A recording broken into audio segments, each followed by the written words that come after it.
Então, relembrando, pessoal, nosso processo de projeto de motores aeronáuticos, nós focamos bastante nos últimos slides na configuração do motor no sentido do ciclo dele, do ciclo termodinâmico e o desempenho dele. Então nós calculamos o desempenho dos compressores, das turbinas, nossa tração, nosso consumo, nossa eficiência.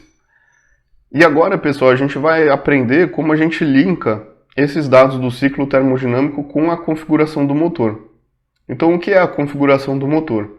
A gente vai fazer um layout geométrico, a gente chama esse layout geométrico de flow path, ou seja, o caminho do escoamento. E desse flow path a gente consegue derivar dimensões, pesos e custos basicamente. Dessa configuração do motor nós partimos depois para o projeto detalhado dos componentes, para que eles sejam manufaturados e que a gente faça então os ensaios do primeiro motor integrado, né? Então agora, nos próximos slides, pessoal, a gente vai focar bastante nessa caixinha aqui da configuração do motor. Bom, um conceito bem importante da gente ter é o conceito de hierarquia de componentes, que vai definir a configuração do motor. Ou seja, o nosso motor ele tem aí inúmeros componentes, né? Nós estudamos aí vários deles nos últimos slides, e agora a gente vai ver da onde nós partimos, né? Nós partimos da onde? Do fan, do compressor, dos eixos. Basicamente, pessoal, essa figura aqui traz para a gente a hierarquia dos componentes e ela mostra que a gente parte do projeto do motor no nosso eixo de alta pressão. Então nós primeiro definimos nosso compressor de alta e nossa turbina de alta, e com isso nós temos o RPM do nosso eixo de alta.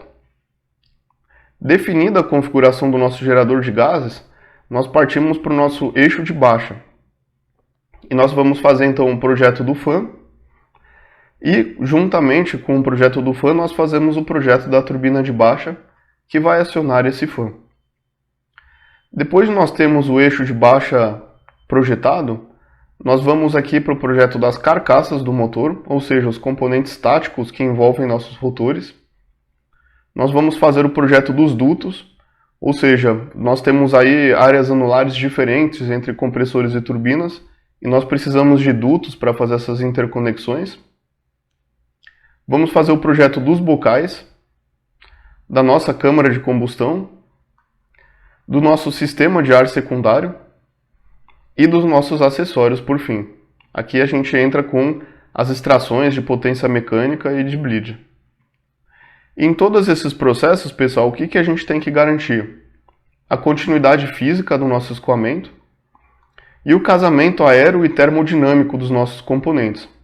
Então, por exemplo, se eu estou falando do projeto do meu fan, da minha LPT, se eu decidir que eu tenho um motor direct drive, ou seja, eu não tenho uma caixa de redução entre a minha LPT e meu fan, eu já tenho alguns trade-offs interessantes de serem feitos. Por exemplo, a rotação da minha LPT vai ser tal qual que seja adequada à rotação do fan.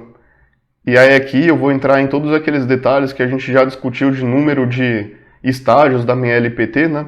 Porque o requisito do meu fan é que vai dominar a rotação do meu eixo de baixa. Então esse é um pequeno exemplo, né, desse casamento aerotermodinâmico, e esse casamento é feito principalmente nos eixos de alta e de baixa.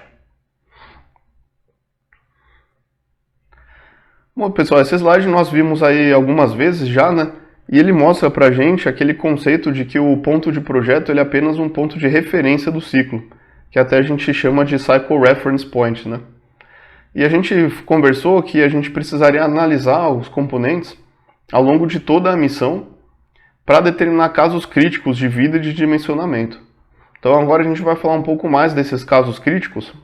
E lembrando, né, se por exemplo a gente pegar aqui o nosso ponto de projeto como top of climb, nós precisamos sim olhar os off-designs de take-off, cruzeiro e até descida, para checar se algum deles não está levando o nosso componente a maiores solicitações. Então, pessoal, um conceito aí bem importante da gente ter no dimensionamento dos componentes são os limites termomecânicos de cada componente. Então, a gente vai fazer o projeto para uma dada vida e uma combinação de condições operacionais. Então, eu vou analisar meus compressores, turbina, câmara, em cada um desses pontos, com uma determinada meta de vida, E nesses pontos eu vou ter também as temperaturas, pressões e rotações que vão me levar às minhas solicitações mecânicas.